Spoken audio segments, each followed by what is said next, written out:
So our opinions are based on our underlying attitudes. But what are these attitudes? Where do they come from? Well, they come from experiences. And the thing is we are one person, we can't possibly experience everything the world has to offer. So oftentimes our experiences are indirect. And this process of sort of absorbing indirect experiences is the process of political socialization, whereby basically we learn about experiences from other people and experience the world indirectly through them. And this isn't to say like our parents sit us down and say, okay, this was my experience and this is how it shaped my attitudes. It's a much more subtle process.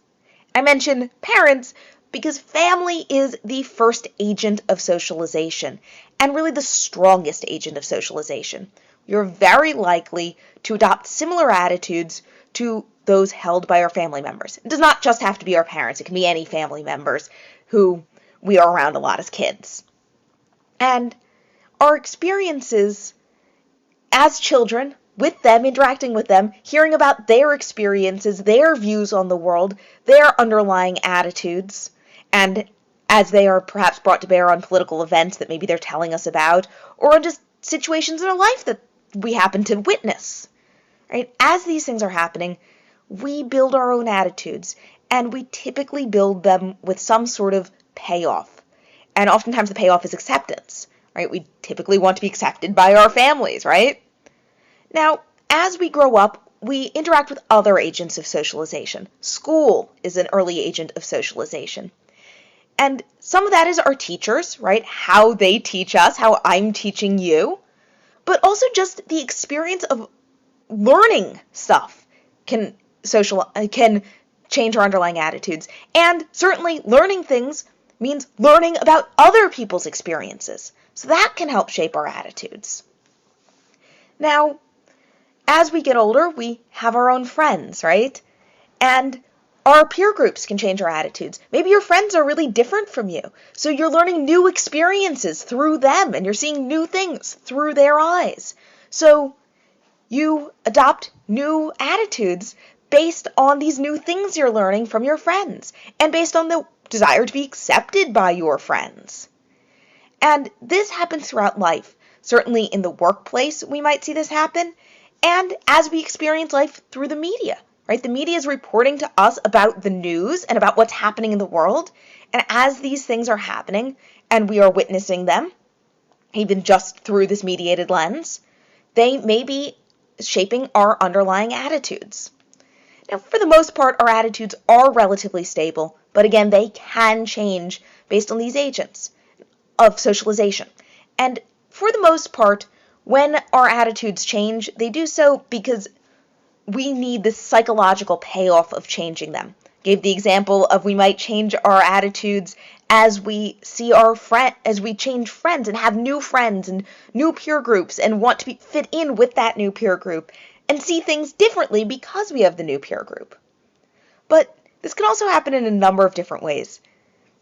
Imagine for a second you're pre-law and you're going to go to law school because you want to be an environmental lawyer and save the planet. And you're really gung-ho about this. This is going to be great. You know, this is your passion, your drive. It's based on all these underlying attitudes about how you feel about law and the world and climate change and all these different things. And then you go to law school. You get out of law school, $150,000 in debt, and it turns out that environmental law doesn't pay particularly well. And you decide to go for a corporate law job. What do?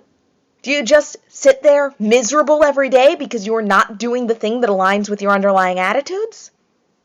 Maybe, but probably not. That's not very good for your psychological health, is it? So what you're going to do, and this is not a conscious decision. This is not, ooh, I better do this for my health. This is a process that happens over time unconsciously. Is you're going to start to adopt new attitudes. Yes, the planet is important. Environmental law is important. But hey, this company that I'm working for is making strides to become carbon neutral. So by helping them with their legal problems, I'm actually helping a company that is doing good things for the environment. And yeah, okay, I'm not doing the good things for the environment myself, but hey, everyone deserves a defense, and law can be used in all sorts of different ways to help the planet. It doesn't just have to be used by practicing environmental law, right? So see how that changed? It's not that my attitudes are suddenly completely different, but they've shifted a bit to reflect this payoff, this need for sort of psychological consistency. We don't like sitting with cognitive dissonance. We don't like believing one thing and doing a different thing.